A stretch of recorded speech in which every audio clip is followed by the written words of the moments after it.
Cumprimento a igreja com a paz de Jesus, amém? Podem se sentar, por favor.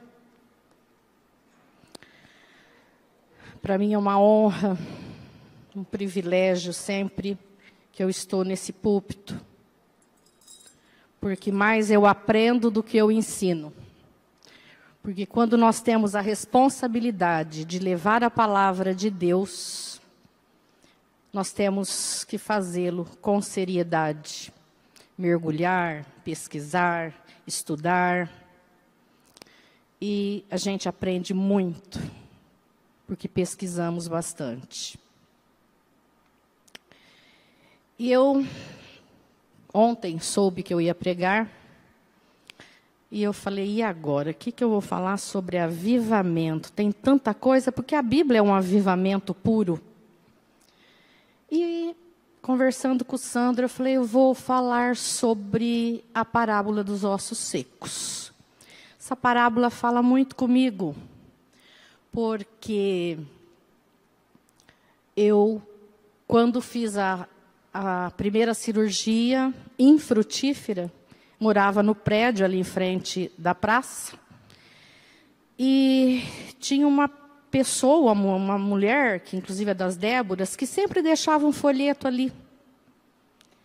E o marido dela estava pintando um dos apartamentos, e esse folheto chegou na minha casa. E eu estava lendo essa parábola, naquele folhetim que era a parábola dos ossos secos.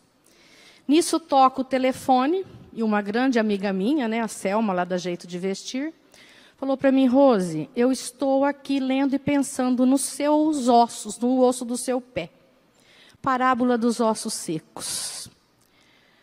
E eu disse, então, eu também estou lendo essa parábola aqui no folhetim. E ali começou a minha conversão. Uma longa história, mas foi através. Então eu falei, eu vou falar sobre isso. Mas, como não é a nossa vontade, é a vontade de Deus. Ontem à noite eu mudei tudo. Tudo.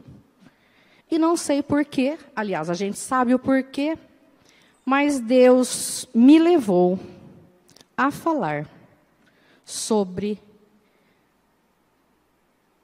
Diz que é o maior, mas está entre os maiores avivamentos da Bíblia. Que é sobre Jonas, Nínive e o avivamento. Então, vamos falar sobre isso hoje. Por favor, abram as vossas Bíblias em Jonas. Vamos ler, não todo, porque falaremos sobre isso no decorrer da nossa fala. Mas vamos ler ali, Jonas 1:6, de 1 a 6. Tá? Então, vamos lá, pessoal. A vocação de Jonas, a sua fuga e o seu castigo. Todo mundo já achou? Eu gosto de dar um tempinho para que todos achem e a gente possa ler juntos. Amém? Antes de começar, eu quero falar que essa igreja está muito bonita hoje. Só tem mulher bonita aqui, pastor? Vocês também, mas as mulheres estão cada vez mais vindo no culto das mulheres, no culto do avivamento, que é a nossa quarta-feira. Isso nos traz grande alegria, viu? É um jardim olhado aqui de cima. E veio a palavra do Senhor a Jonas, filho de Amitai, dizendo, levanta-te, vai à grande cidade de Nínive e clama contra ela, porque a sua malícia subiu até mim. E Jonas se levantou para fugir de diante da face do Senhor para Tarsis. E descendo a Jope, achou o navio que ia para Tarsis. Pagou, pois, a sua passagem e desceu para dentro dele, para ir com eles para Tarsis, de diante da face do Senhor, longe da face do Senhor. Mas o Senhor mandou ao mar um grande vento, e fez-se no mar uma grande tempestade, e o navio estava para quebrar-se. Então temeram os marinheiros, e clamava cada um ao seu Deus, e lançavam no mar as fazendas que estavam no navio, para o aliviarem do seu peso. Jonas, porém, desceu aos lugares do porão e se deitou e dormiu um profundo sono. E o mestre do navio chegou-se a ele e disse-lhe: que tens, dormente? Levanta-te e invoca o teu Deus. Talvez assim Deus se lembre de nós, para que não pereçamos. Amém?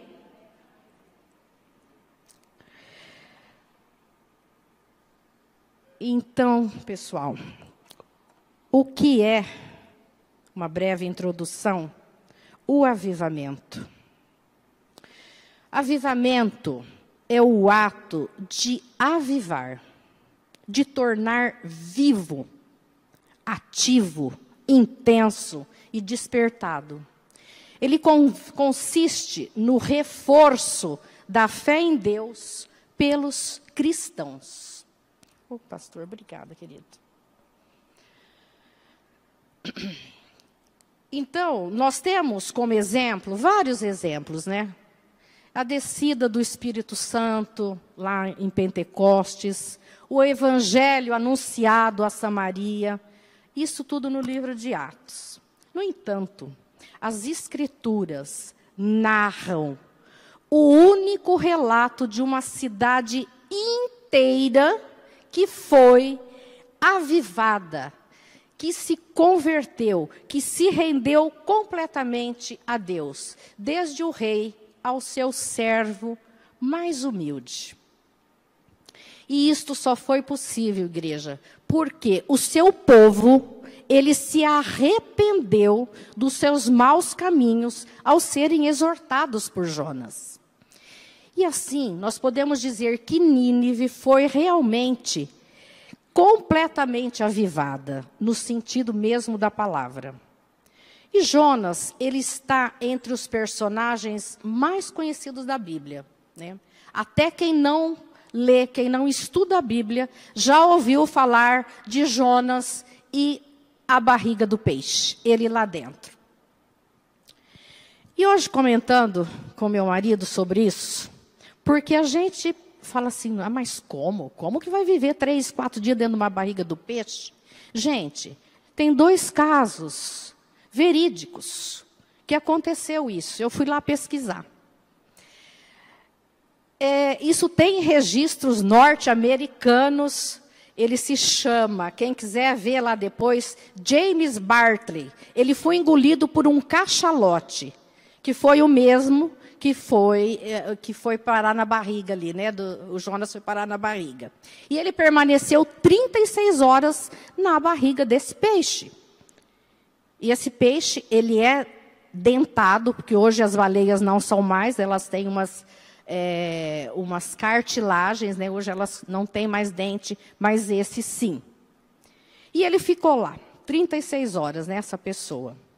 Mas, dentre todos os profetas, Jonas se destaca pelo seu lado negativo. Jonas era teimoso.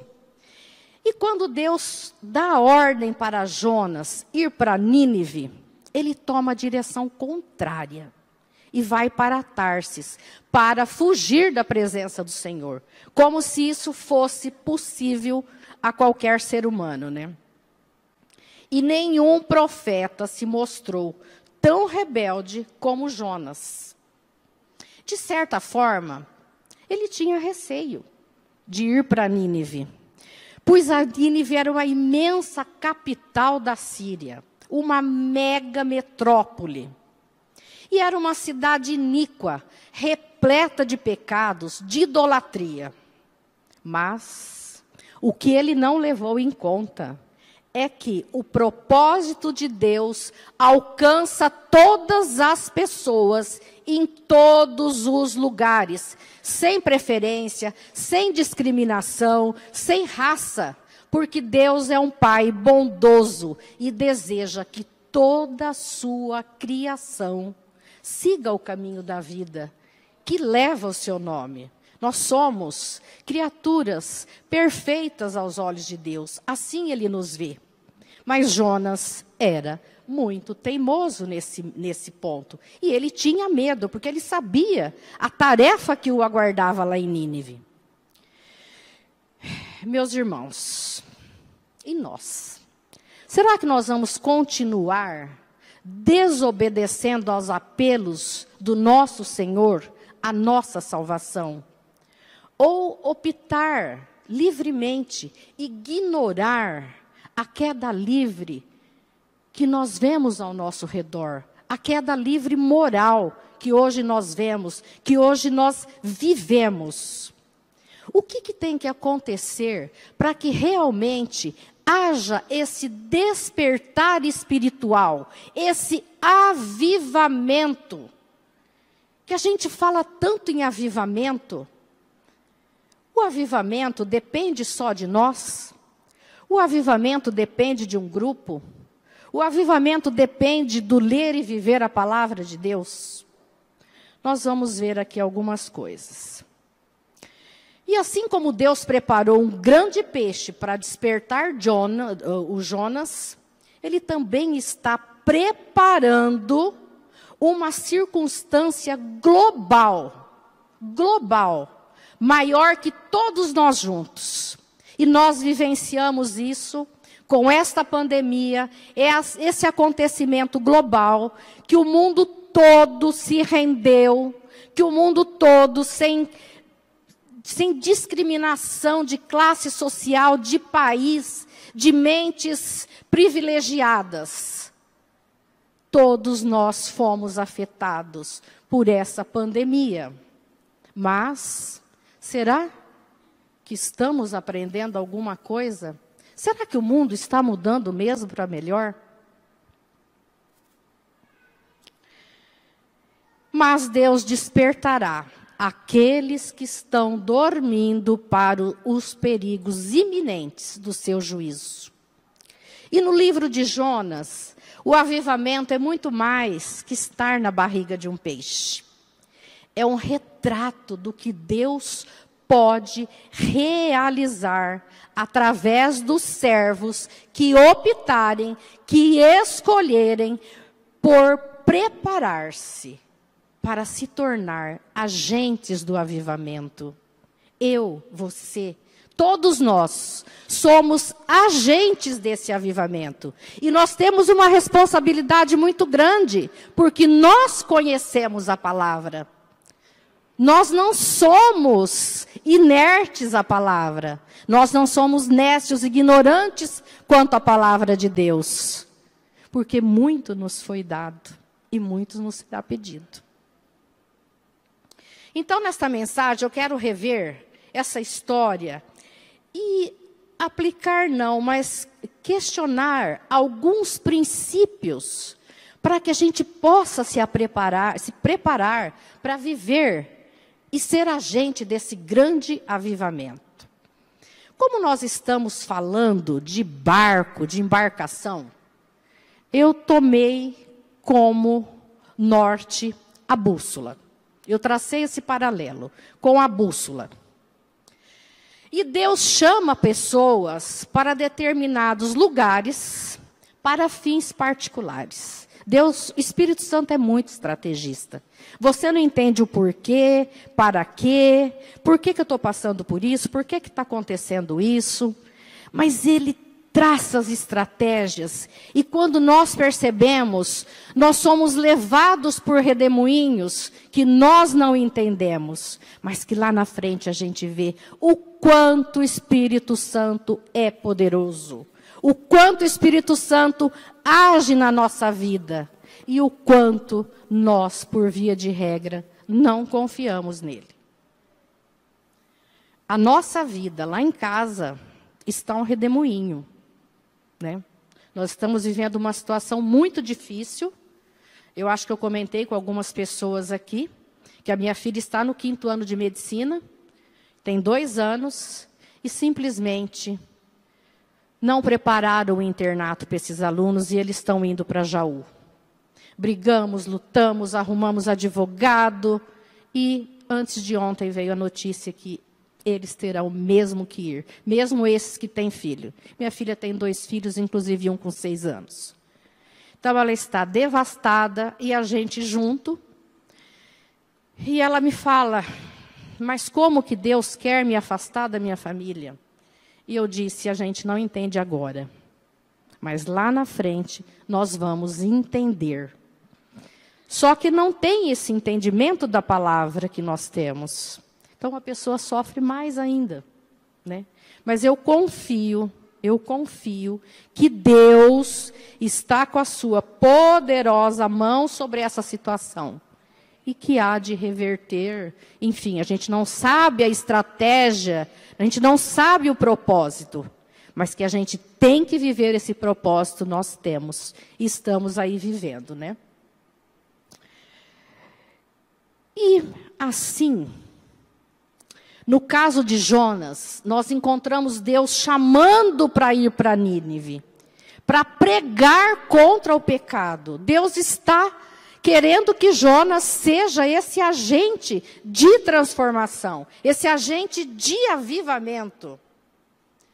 Mas quando Deus chama Jonas, ele responde, eis-me aqui, envia outro. Eu estou no meu caminho para Tarsis. E Deus disse, vá. E ele respondeu, não. Olha a petulância desse profeta. Não. Mas, e nós? Nós já dissemos não à vontade de Deus? Muitas vezes, né? Muitas vezes. Nós falamos de Jonas, mas nós não somos diferentes. Eu não vou, eu não quero esse ministério, eu não quero essa tarefa, eu não quero pregar, eu não quero cantar. Hoje eu estou com preguiça de ir no culto. Eu não vou no ensaio. Eu não vou perdoar aquele. Imagina, o que ele me fez é imperdoável. Né? Nós somos Jonas também. Só não somos profeta, né?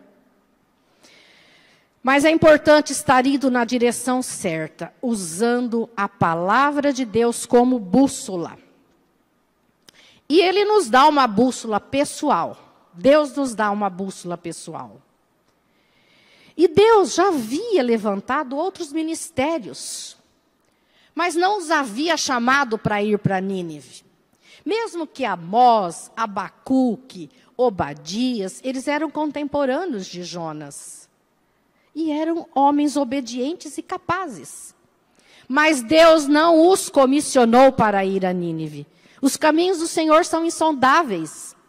Deus chegou para Moisés e disse que ele faria aquela travessia com o povo que estava saindo do Egito. Mas Deus não disse para ele que ele pisaria na terra prometida. Então é a mesma coisa aqui. Deus poderia ter escolhido outro profeta, mas era Jonas que ele queria. Jonas precisaria aprender a obedecer a palavra do Senhor. E a vontade de Deus era para Jonas. E Deus chama cada um de nós também para o nosso Nínive pessoal e particular. Deus nos coloca, irmãos, cada um numa posição. Seja no nosso lar, seja no nosso trabalho, seja na nossa igreja, para que nós sejamos responsáveis, fomentadores desse avivamento espiritual. E Deus está dizendo, vá para Nínive. E onde nós estamos indo? Existem apenas duas estradas nessa vida. Apenas duas. Um caminho leva a Tarsis. O outro leva a Nínive. Um leva ao avivamento, enquanto o outro leva à ruína. O pastor falou, exortou, né? Falou um pouco na rápida mensagem sobre exortação. E é isso que eu estou fazendo aqui hoje. Realmente, como disse o irmão Reginaldo, não é uma leitura, não é uma pregação que a gente dá muito glória a Deus, né? Porque a gente se questiona, a gente se vê como teimoso, como pecador que nós somos. E era como se Deus pegasse o mapa, circulasse e dado a Jonas. E Deus foi específico com Jonas. E Nínive era uma cidade da antiguidade, né? O Nimrod, nem sei, uns falam Nimrod, outros falam Nimrod, né? Mas, enfim, ele era neto de Noé. Isso a gente sabe, né? E esse Nimrod era um homem muito poderoso. Ele era um tirano, ele era um idólatra. E ele fundou Nínive pouco depois da confusão de línguas na Torre de Babel. E era uma cidade muito antiga, muito poderosa naquele tempo, que hoje é o Iraque moderno. Então, Nínive tinha ali 120 mil habitantes, mais ou menos, mas as cidades ao redor davam ali em torno de 1 milhão. Era muito grande. E Nínive era uma cidade de grande iniquidade. Para ter uma ideia, o povo era muito conhecido pela sua selvageria. Dá até para entender o medo e o receio de Jonas, né? Eles queimavam os filhos vivos em sacrifício, torturavam adultos, deixavam-os morrendo no sol, naquele sol escaldante. Eram impiedosos, o povo era impiedoso. E nós também estamos vivendo num mundo muito cruel, muito impiedoso. E uma coisa que incomoda muito é que nós estamos nos acostumando a fatos que antes nós condenávamos, mas hoje nós achamos normal. Nossa crença é a ganância, né? Hoje o mundo é dominado pelo dinheiro, pelo ouro, pelo petróleo. As coisas que nos envergonhavam antigamente, hoje nos entretêm. Né? Vemos aí na televisão, no cinema, na mídia, as coisas absurdas que os nossos antepassados tinham vergonha. Mas que hoje, às vezes, via de regra, aqui eu tenho certeza que ninguém faz isso, né, povo de Deus? Mas que a gente sabe muita barbaridade que tem por aí. E a nossa cultura se vendeu ao materialismo. É aquele estilo, se você se sente bem, então faça. Não é pecado. Eu não estou prejudicando ninguém, mas aquele que tudo vê, sabe que não está certo. Nós sabemos, nós temos uma conduta moral, nós temos uma regra moral. Nós não podemos enganar o nosso Deus. E Deus chama Jonas para pregar contra Nínive por causa dos seus pecados. E certamente esse mesmo Deus está chamando mais pessoas contra os pecados do nosso povo aqui hoje. Nós substituímos, às vezes, né, a ganância, nós temos substituído ganância, glamour, pela santidade, pela piedade, pela fraternidade. E Deus tem uma bússola apontada para cada um de nós. Porque nós somos únicos ao Senhor. Nós somos únicos, nós somos pessoas individuais. Essa impressão digital, não existe outra igual à minha. Não existe outra igual à sua. Então, Deus tem um propósito na vida de cada um. Nós não estamos aqui somente para passar férias. Deus tem um propósito na nossa vida. E nós temos que viver esse propósito e sermos gratos, independente da situação que hoje nós estamos vivendo. Porque nós temos um Pai misericordioso, que no momento certo, Ele sabe a hora de aliviar a sua carga. Merece um glória a Deus? Outro princípio dessa preparação, desse despertar, é que nós devemos considerar as nossas consequências. As nossas consequências. E a desobediência, meus irmãos, é sempre para baixo, né? Ninguém cai para cima. Isso é redundância, né? Nós sempre caímos para baixo. Sempre. E quando alguém desliza para longe de Deus, ele vai fraquejar na sua decisão.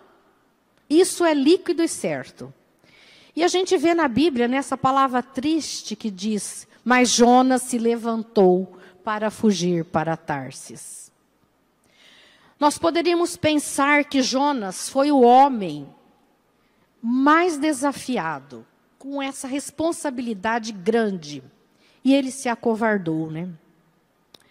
E ele estava numa encruzilhada em sua peregrinação com Deus. Então ele fez essa escolha para baixo. E as nossas decisões determinam a direção e o destino. A Escritura diz que Jonas, descendo a Jope, olhou para o navio, indo para Tarsis, comprou uma passagem, o seu bilhetinho, e embarcou naquele navio. Ele falou: estou salvo, né? Estou fora. E quando alguém toma esse caminho para longe de Deus, as consequências são desastrosas. É muito perigoso justificarmos a desobediência só porque as coisas parecem cair naquele lugar. Não, mas se eu estou aqui em Tarsis, se eu conseguir comprar a passagem, é porque Deus deve estar deixando que eu vá, né? Ele concordou com o meu não. E Jonas conta o seu dinheiro, e o bilheteiro diz o preço da tarifa para Tarsis, e ele descobre que tinha o suficiente para a viagem. E lá vai ele. E algumas pessoas pensam que só porque está o navio na sua vida, o tempo está favorável, então deve ser a vontade permissiva de Deus. Se Deus te chama para Nínive e você vai para Tarsis, há uma tempestade. E mais cedo ou mais tarde, você será lançado ao mar. Nós seremos lançados ao mar. A verdade é que quando nós queremos desobedecer a palavra de Deus, haverá sempre um navio para nos levar para a direção oposta, e ele vai estar em pleno momento na sua vida. Aquele navio amaldiçoado estará ali para que você embarque nele quando você se afasta dos caminhos de Deus e deixa de ouvir a voz do Espírito Santo. E Satanás, ele se assegura de ter sempre um transporte esperando para tirar a pessoa da presença amorosa de Deus. E a Escritura diz por 2 vezes que Jonas estava fugindo da presença do Senhor. E nós sabemos que isso é impossível. Se você tentar fugir, certamente você vai naufragar. E Deus, ele não tem que ir a lugar algum para chegar a lugar algum, porque ele já está lá. Deus está em todos os lugares. Nós sabemos disso. E quando uma pessoa vai para baixo, ela vai se equivocar ao ouvir a voz do Espírito Santo. Esse é o maior erro nosso, né? Quando nós nos equivocamos, ouvimos a voz do Espírito Santo de forma errônea, porque perdemos a comunhão com Ele. Porque cortamos a nossa linha de transmissão com Ele, pelos nossos pecados, pelas nossas iniquidades, pelo nosso egoísmo, por olhar só para o nosso umbigo. Mas quando essa tempestade veio, a tripulação ficou apavorada e orou aos seus falsos deuses. E, no entanto, Jonas está lá, dormindo tranquilamente no meio da tempestade. Enquanto os outros estavam lutando por sua vida, Jonas dormia no meio da tempestade. E ele deveria estar ali, à frente da oração.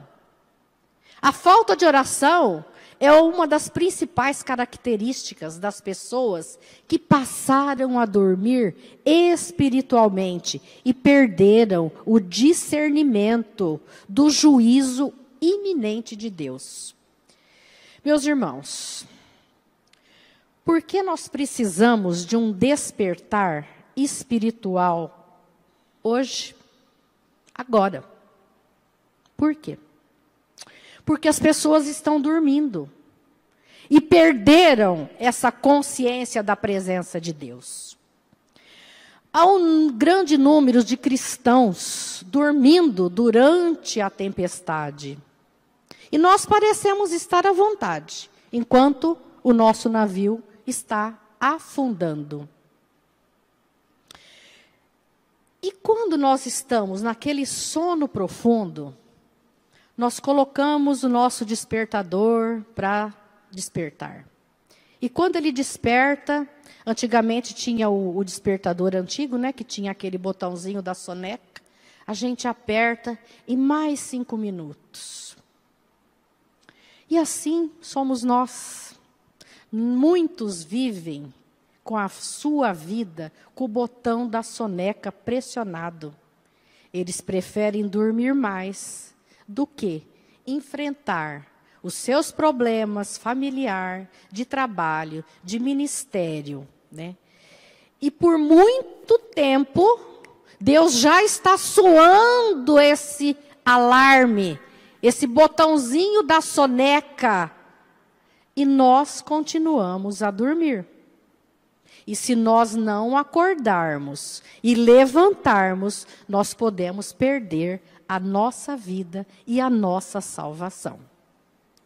E no meio da tempestade, Deus estava dizendo: acorda, Jonas, acorda, Jonas. No entanto, Jonas nem sequer ouviu a tempestade ou a voz de Deus. Ele estava dormindo, inconsciente do que estava acontecendo, né? Dos perigos. Mas aqueles marinheiros ignorantes, sem cultura, mãos calejadas, eram mais conscientes da desgraça que estava por acontecer do que aquele homem que era um profeta. E à medida que a história continua, as decisões de Jonas, a direção e as suas escolhas o levam o caminho da desobediência. Isso é muito sério, né? Mas ele tinha, no capítulo 2, nós vemos finalmente que ele acorda. E ele ora, e ele toma consciência daquilo que está acontecendo, né? Mas Jesus é maravilhoso. É maravilhoso. E o que ele faz? Jonas, a gente vê na história, que eu não vou entrar em detalhes, né, que eles jogam tudo para o mar, para que aquele peso, o navio fique mais leve, né? E ali, Deus prepara um peixe. Um peixe. Você já imaginou que condições fedorentas, horríveis, escuras, desesperadas, de viver 3 dias dentro da barriga de um peixe? E é um constante movimento, esse peixe vai para cima, vai para baixo, vai do lado, né? E Jonas deve ter passado muito mal lá dentro, né? E o peixe leva-o até o fundo do oceano. E quando Jonas foi lançado ao mar, este peixe estava lá. Esse peixe estava dentro do cronograma de Deus. Ele colocou Jonas num colchão de espuma, de gordura do peixe, para que ele não morresse pelas batidas, né? E sacudiu todo o sono dele. Deus preparou esse peixe especialmente para Jonas.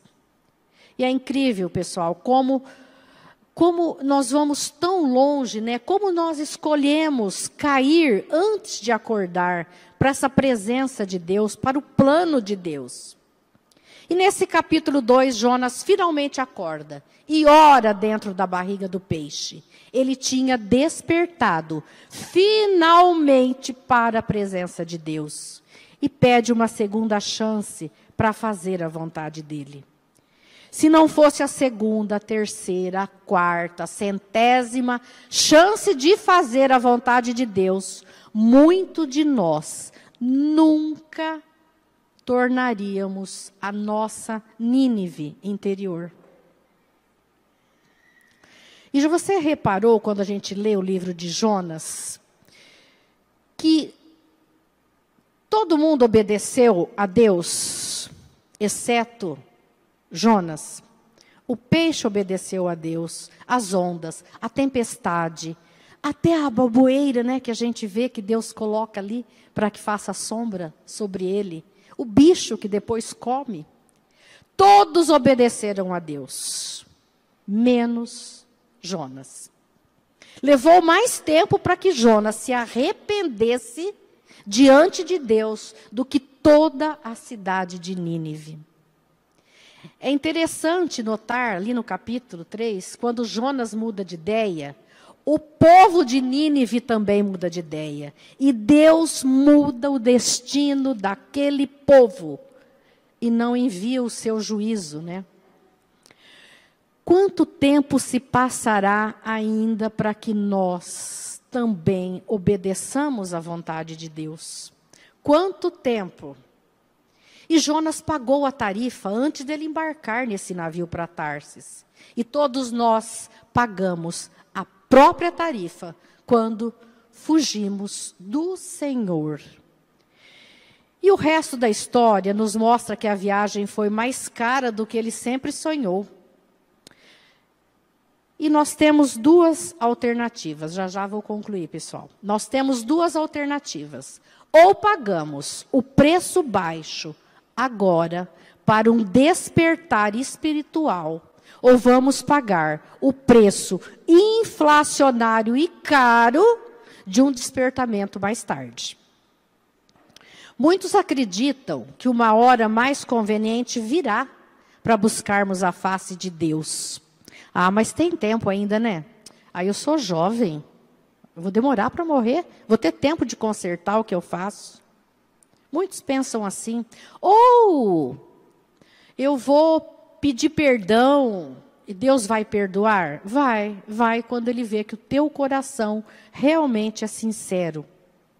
Então, nós não podemos deixar para a última hora. Deus nos dá chance e oportunidades todos os dias. Todos os dias.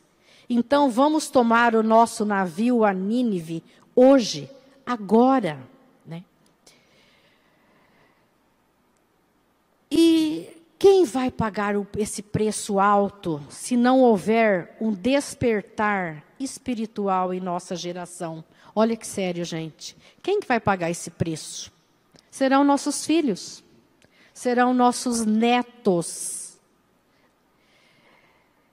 Deus perguntou a Jonas: e eu não deveria ter compaixão de Nínive? Porque ele questiona quando Deus salva aquele povo. A grande cidade que existe mais de 120 mil pessoas que não sabem a diferença entre a sua mão direita e a sua esquerda, assim como os animais. Jonas tinha perdido a sua perspectiva, a importância do avivamento. Ele estava reclamando sobre coisas erradas. E quando esse despertar vem a Nínive, ele estava fora da cidade. Ele deveria estar lá dentro, né? Ajudando as pessoas em oração e o arrependimento diante de Deus. Mas Deus é poderoso, né? Deus é poderoso. E concluindo, parece que a maioria das pessoas nesse tempo ouvem uma frequência diferente da frequência de Deus. Em vez de ter os seus corações em sintonia com o Espírito Santo, eles ouvem os apelos da carne. O mundo e o diabo penetram os corações, as mentes, as almas. Os sons do mundo atraem mais que os sons dos louvores. O que tem ainda, igreja, que acontecer para que a geração deste século mude a sintonia e ouça a voz de Deus. Eu acredito que Deus está preparando circunstâncias grandes e suficientes para eventualmente acordar milhões de pessoas. Eu creio neste avivamento. Eu creio nesta conversão. E nós temos grande responsabilidade sobre isso. Em última análise, o despertar espiritual não depende de outra pessoa. É uma questão íntima. É uma questão individual, como a nossa salvação. Todo o nosso mundo, o nosso país, a nossa igreja, a nossa família, pode dizer não para o avivamento. Mas também, individualmente, nós podemos dizer sim para a presença revigorante de Deus. Se você e eu pretendemos nos tornar um agente do maior despertamento espiritual, então nós devemos sempre verificar a nossa bússola, considerar as consequências dos nossos atos e considerar o custo desses atos. Será que Deus está preparando um peixe para você? Será que Deus está preparando um peixe para mim? Um peixe para nós, para a nossa igreja, para o nosso ministério?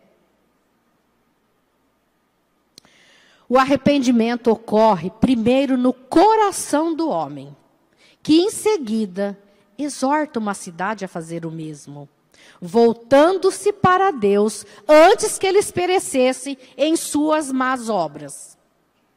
E este é o ciclo completo do arrependimento, que sempre ocorre na salvação de uma pessoa, de um grupo, de uma comunidade, de uma cidade, de uma nação.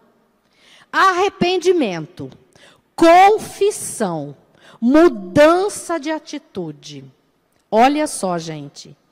Arrepender-se, confessar e mudar de atitude. Foi assim com Jonas, com a tripulação de um barco, com aquela cidade imensa inteira. Essa é a real essência do avivamento. Arrepender, confessar ao Senhor os nossos pecados, as nossas fragilidades e mudar a rota, mudar de atitude. Como eu sempre digo, não adianta eu levantar a mão e entregar a minha vida a Jesus, se no outro dia eu estou fazendo as mesmas coisas erradas. Fazemos sim, pecamos a todo momento, mas nós temos que ser melhor a cada dia, a cada momento, a cada ação. E Deus coloca situações na nossa vida, todos os dias Ele nos dá a chance de sermos melhores. Ele nos dá a chance de aplicar a palavra que nós lemos todos os dias e estudamos todos os dias. E foi assim com Jonas, foi assim com aquela cidade. E isto é a mais pura misericórdia de Deus na vida dos seus filhos. Então, meus irmãos, Deus pode te trazer à superfície em resposta às suas orações. A oração nos leva a nos reavivar interiormente, espiritualmente. E não importa quão fundo você tenha chegado. Não importa se você está no chão, se você está num vale de lágrimas. Não se desespere, pois Deus está lidando comigo e com você, da mesma forma que fez com Jonas. Pode haver um grande peixe, mas há também um grande Deus. O mar pode ser profundo, mas existe um Deus todo-poderoso para nos resgatar desse mar, dessas águas turbulentas. E é isso que nós devemos crer. Que Deus possa promover um avivamento no coração de cada um hoje. Que essas palavras ecoem nos vossos corações, nas vossas almas, no vosso espírito. e que a gente se questione qual é a nossa responsabilidade perante o avivamento dentro da igreja. Não digo a igreja, o espaço físico, mas a igreja dos filhos de Deus. Amém? Amém. Glória a Deus. Que palavra abençoada.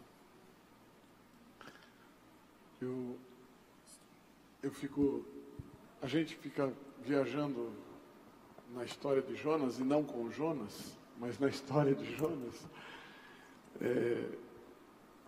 O bonito disso tudo é que quando ele se arrependeu, que foi num momento de muita dificuldade, a Bíblia diz que ele estava desfalecendo, ou seja, quase morrendo na barriga do peixe. Ele se arrependeu, lembrou-se de Deus, e aí Deus falou com o peixe. Que coisa maravilhosa. O peixe obedeceu e fez o que tinha que ser feito. Quando Jonas se arrependeu, quando houver arrependimento nos nossos corações, a luta vai cessar, porque Deus sempre dá ordem. Ele diz: acalma mar, para vento, abre a boca, peixe, prova, passa, e você é vencedor para a glória do nome do Senhor. Aleluia. Nós vamos encerrar nosso culto orando. Quero pedir para Maeli vir aqui à frente. Nós vamos estar orando. Se você quiser oração, vem aqui à frente também, nós vamos orar. Eu esqueci o nome da sua mãe, a irmã Raquel.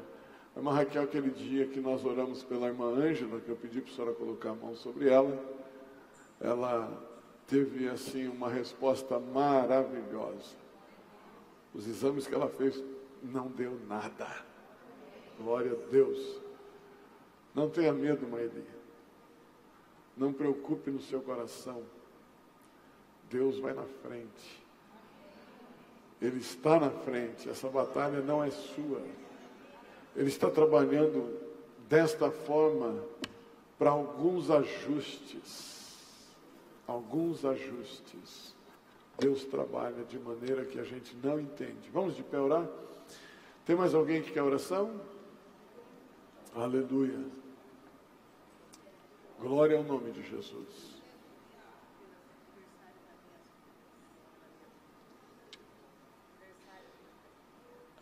Tá. O Reginaldo, vem aqui também, que domingo foi aniversário do Reginaldo, sábado aniversário de casamento, e hoje aniversário do casamento da pastora Miriam, pastor Jorge. Vamos pedir a Deus que continue abençoando, com as mãos estendidas, fazendo milagres maravilhosos. Vem mais para frente. Vem mais para frente. Vocês ficam mais bonitos aqui perto do altar, e aqui tem mais brasa. Pega mais fogo. Vem, Serginho, vem. Vem para frente. Aleluia. Deus está nesse lugar. Ele não foi embora. Quem? Jorge Risk. Verdade. O senhor fez aniversário, nem me convidou para o churrasco. Vem à frente, nós vamos orar para o senhor também. Tem mais alguém que fez aniversário aí? Ou que vai fazer essa semana? Vem aqui já. Receba a bênção de Deus. Nós vamos orar e pedir a Deus que faça um grande milagre. Pai bendito, eu quero te louvar pela vida dos teus filhos que aqui estão. Quero pedir que a tua boa mão, Senhor, esteja estendida sobre cada um deles. Que o teu nome seja glorificado, que a tua graça seja evidenciada. Deus, tu és Senhor de todas as coisas e conhece cada coração e cada necessidade. Aqui está a tua filha, Pai. Eu quero pedir que o Senhor tire o temor do coração dela. Que o Senhor dê a ela tranquilidade, paz, nestes momentos de grandes dificuldades, de desafios tão grandes, ó Pai, que ela tem que passar. No nome de Jesus, eu peço que o Senhor mude o quadro, mude a situação para a glória do Teu nome. Também eu peço a Tua bênção sobre a vida dos Teus filhos, Senhor, que haja felicidade, que haja paz, que haja graça, que haja unção de Deus, sabedoria em tudo. Peço a Tua mão sobre a vida da Tua serva, coloque as Tuas mãos, ó Pai, e faça coisas maravilhosas, grandiosas. Tu és médico por excelência e sabe de todas as necessidades. Entra, Senhor, fazendo coisas grandiosas. Traz, Senhor bendito, aquilo que o coração da tua filha tem pedido. E em nome de Jesus, quebra, Senhor, toda muralha, toda barreira, põe por terra para que o teu nome seja glorificado. Peço a tua bênção sobre a vida do Sérgio. Tu és um Deus de poder e de graça, de glória e unção. Coloque as tuas mãos sobre ele, fazendo coisas novas, assim como o Senhor tem prometido na vida dele. No nome de Jesus também peço sobre a vida da tua filha, Pai, a tua bênção, a tua graça, a tua unção, o teu poder. Entra com providência nas áreas mais necessárias. Faça coisas grandiosas, gloriosas para a glória do teu nome. Peço a tua bênção sobre a vida da tua serva. Dá a ela, Senhor, uma recuperação boa, rápida, para que o teu nome seja glorificado, exaltado na terra. Em nome de Jesus, entra em todas as necessidades e faça coisas grandiosas. No nome de Jesus, eu peço, Senhor, que o Senhor venha fazer coisas novas. Trabalha de maneira gloriosa. Entra com providência onde for necessário, porque o Senhor sabe o que tem que fazer, o Senhor sabe onde tem que trabalhar. Novas aqui, ó Pai, entra com a tua providência e faça milagres acontecerem. Ó Deus, eu peço a tua bênção sobre a vida da tua filha, sobre o matrimônio. Entra com a tua bênção, com a tua graça, as tuas promessas cumpridas, o teu nome seja glorificado, que haja sabedoria, saúde, unção, haja, Senhor, unidade, para que o teu nome seja exaltado sempre. Trabalha na família da tua filha, no lar da tua serva, Pai. Entra com poder e autoridade e faça coisas gloriosas. Em nome de Jesus, nós pedimos a tua bênção sobre a vida dos teus filhos. Entra com a tua promessa, Senhor, cumprindo, ó Pai, com pressa aquilo que o Senhor tem prometido.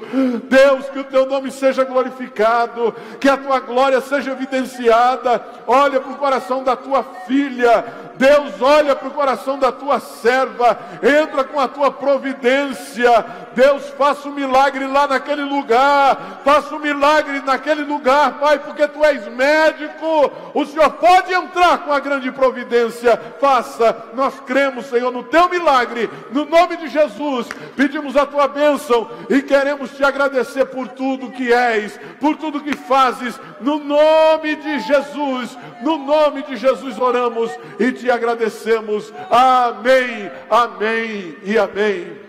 Aleluia, aleluia. Então minha alma canta a ti, Senhor.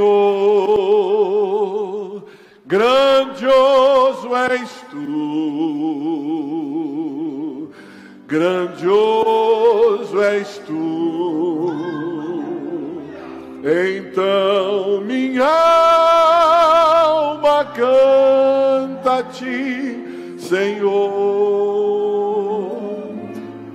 Grandioso és tu, grandioso és tu. Então minha alma canta.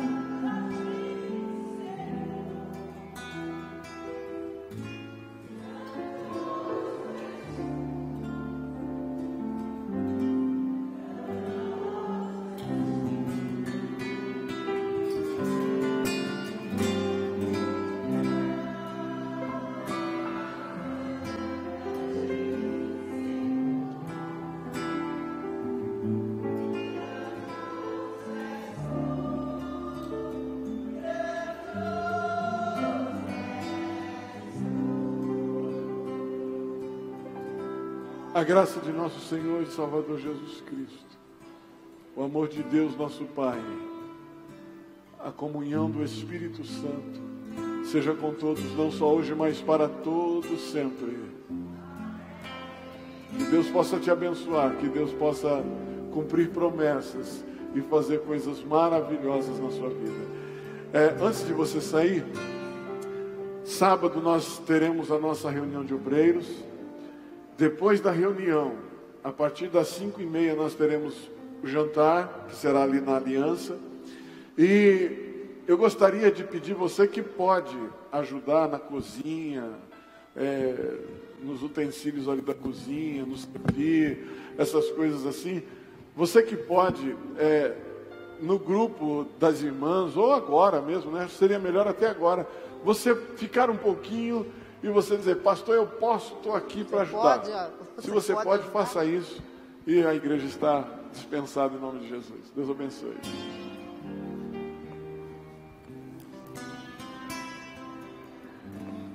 Então me ama,